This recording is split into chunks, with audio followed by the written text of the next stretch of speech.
ಮುಲ್ಲಾನಿಗೂ ನೀಟಿಗೂ ಏನ್ ಸಂಬಂಧ?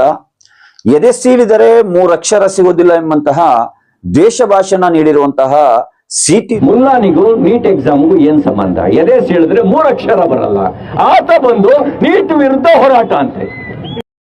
ಮುಲ್ಲಾನಿಗೂ ನೀಟಿಗೂ ಏನ್ ಸಂಬಂಧ? ಎದೆ ಸೀಳಿದರೆ ಮೂರಕ್ಷರ ಸಿಗೋದಿಲ್ಲ ಎಂಬಂತಹ ದೇಶ ಭಾಷಣ ನೀಡಿರುವಂತಹ ಸಿಟಿ ರವಿ ವಿರುದ್ಧ ಈಗಾಗಲೇ ಎಸ್ಡಿಪಿ ವತಿಯಿಂದ ದೂರು ನೀಡಲಾಗಿದೆ.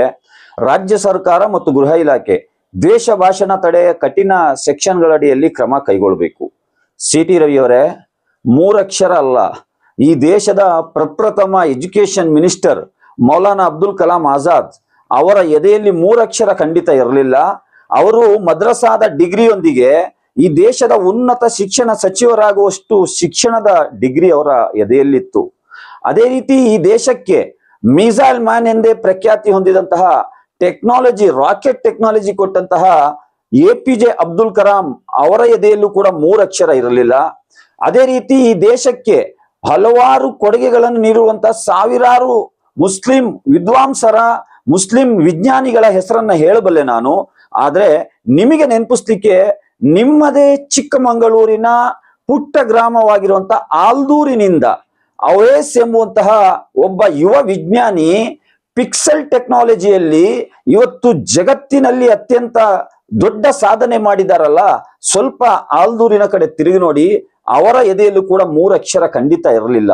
ಅದೇ ರೀತಿ ಈ ದೇಶದಲ್ಲಿ ನೀವು ಕೇಳಬೇಕಾಗಿದ್ದು ಏನಂತ ಹೇಳಿದ್ರೆ, ಈ ನೀಟಿನ ಪ್ರಶ್ನೆ ಪತ್ರಿಕೆ ಸೋರಿಕೆ ಆಯ್ತಲ್ಲ, ರಾಜಸ್ಥಾನದ ಶಿಕ್ಷಣ ಮಂತ್ರಿಯ 2 ಜನ ಕುಟುಂಬದವರು ಈ ನೀಟಿನ ಎಕ್ಸಾಮ್ ನಲ್ಲಿ ಪಾಸ್ ಆದ್ರಲ್ಲ, ಅವರಿಗೂ ಈ ನೀಟಿನ ಎಕ್ಸಾಮ್ ಪೇಪರ್ ಲೀಕಿಗೂ ಏನ್ ಸಂಬಂಧ ಅಂತ ನೀವು ಕೇಳಬೇಕಾಗಿತ್ತು. ಮಧ್ಯರಾತ್ರಿ 12 ಗಂಟೆಗೆ ಸೆಲ್ಫಿ ವಿಡಿಯೋದಲ್ಲಿ ಬಂದು ಈ ದೇಶದ ಮುಂದೆ ಏನೋ ಕ್ಷಮೆ ಕೇಳ್ತಾರೆ ಅಂತ ಹೇಳಿ ಕಾತರದಿಂದ ಕಾಯ್ತಾ ಇದ್ದಂತಹ ಲಕ್ಷಾಂತರ ಯುವಕರಿಗೆ ನಿರಾಶೆ ಮೂಡಿಸಿದ್ರಲ್ಲ, ನರೇಂದ್ರ ಮೋದಿಗೂ ಈ ನೀಟ್ ಪೇಪರ್ನ ಲೀಕಿಗೂ ಏನ್ ಸಂಬಂಧ ಅಂತ ಕೇಳಬೇಕಾಗಿತ್ತು. ಈ ದೇಶದ ಶಿಕ್ಷಣ ಮಂತ್ರಿ ಆಗಿದ್ಕೊಂಡು ಇಷ್ಟೊಂದು 48 ದಿನಗಳಿಂದ ಲಕ್ಷಾಂತರ ವಿದ್ಯಾರ್ಥಿಗಳು ನೀಟ್ ಪೇಪರ್ನ ಏನು ಲೀಕಿನ ನೈತಿಕ ಹೊಣೆ ಹೊಟ್ಟು ರಾಜೀನಾಮೆ ಕೊಡಿ ಅಂತ ಕೇಳಿದ್ರೆ, ಯಾವುದೇ ಒಂದು ಆನ್ಸರ್ ಮಾಡದಂತಹ ಧರ್ಮೇಂದ್ರ ಪ್ರಧಾನಿಗೂ ಈ ನೀಟ್ ಪೇಪರ್ ಲೀಕಿಗೂ ಏನ್ ಸಂಬಂಧ ಅಂತ ನೀವು ಕೇಳಬೇಕಾಗಿತ್ತು. ಹಲವಾರು ಇಂಥ ವಿಚಾರಗಳನ್ನ ಕೇಳ್ದಲೆ ನರೇಂದ್ರ ಮೋದಿ ಅವರು ಅಧಿಕಾರಕ್ಕೆ ಬಂದ ನಂತರ ಸ್ಪೇಸ್ ಟೆಕ್ನಾಲಜಿ ನಾವು ಮಾಡ್ತೇವೆ, ಬುಲೆಟ್ ಟ್ರೈನ್ ನಾವು ತರ್ತೇವೆ ಅಂತ ಹೇಳಿದ್ರಲ್ಲ, ಅದಕ್ಕೂ ಈ ಬಿಜೆಪಿ ಮತ್ತು ನರೇಂದ್ರ ಮೋದಿ ಮತ್ತು ಸಂಘ ಪರಿವಾರಕ್ಕೂ ಏನ್ ಸಂಬಂಧ ಅಂತ ನೀವು ಕೇಳಬೇಕಾಗಿತ್ತು. ಅದನ್ನ ಮರೆತು ನೀವು ಎದೆ ಸಿಡಿದ್ರೆ ಮೂರಕ್ಷರ ಇಲ್ಲ ಅಂತ ಹೇಳಿ ನೀವೇನು ಮಾತಾಡ್ತಾ ಇದ್ದೀರಾ?